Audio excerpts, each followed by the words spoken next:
the church have to come together and pray about the problem from the leadership down to the pew.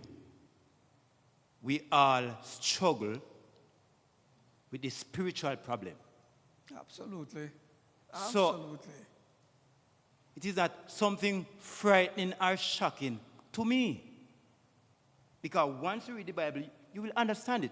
Jesus prayed for it to take place in his disciple. He prayed to his Father for it. John 17, verse, yeah. So all of us, it is a spiritual problem. So we have to deal with it on that level. Amen. Yes. Yes, my brother.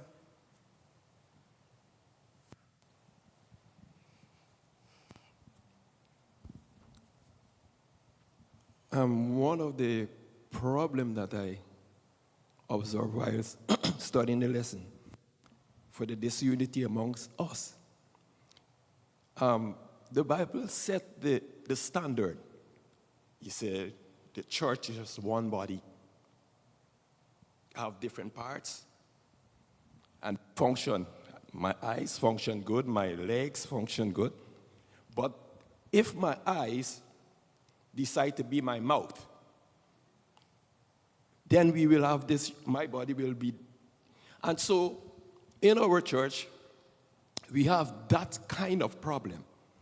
Where one member may say, Brother Keane is not doing well with the gift that he has. So I want to be like Brother Keane. Mm-hmm. And Brother Keane want to be like Esther or Jonah or whoever it is in the church. And so the whole program, the disunity start right there.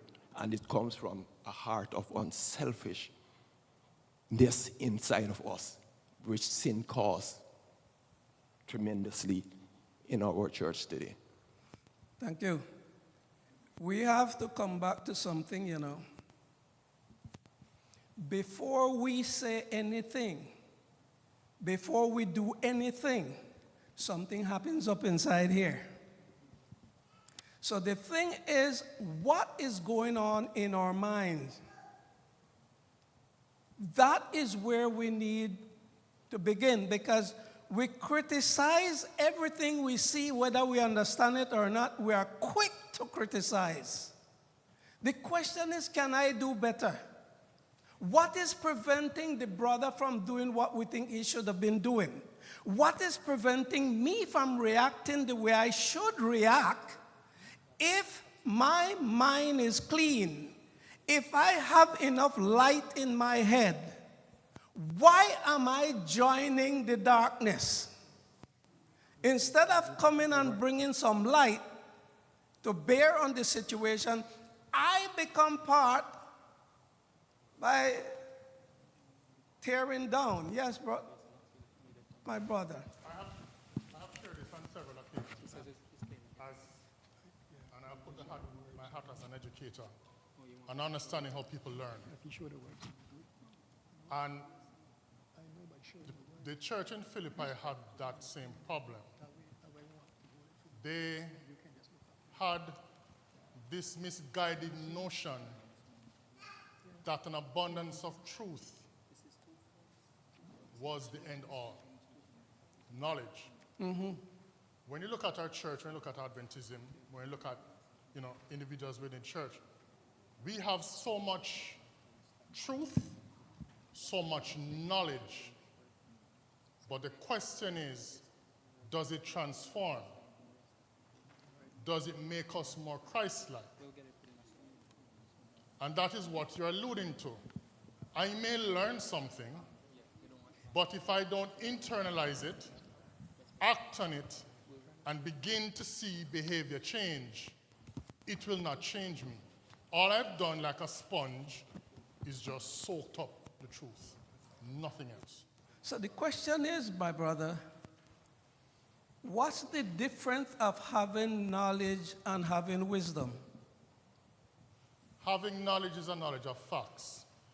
Having wisdom is that other layer that says, okay, How am I going to use the knowledge I have? And I think within the church setting, we have said this over several lessons. Aspects of it within a general congregation setting in church needs to be taught. Just like how when a child is growing up, you teach the child, not just giving them the knowledge, but you show them how.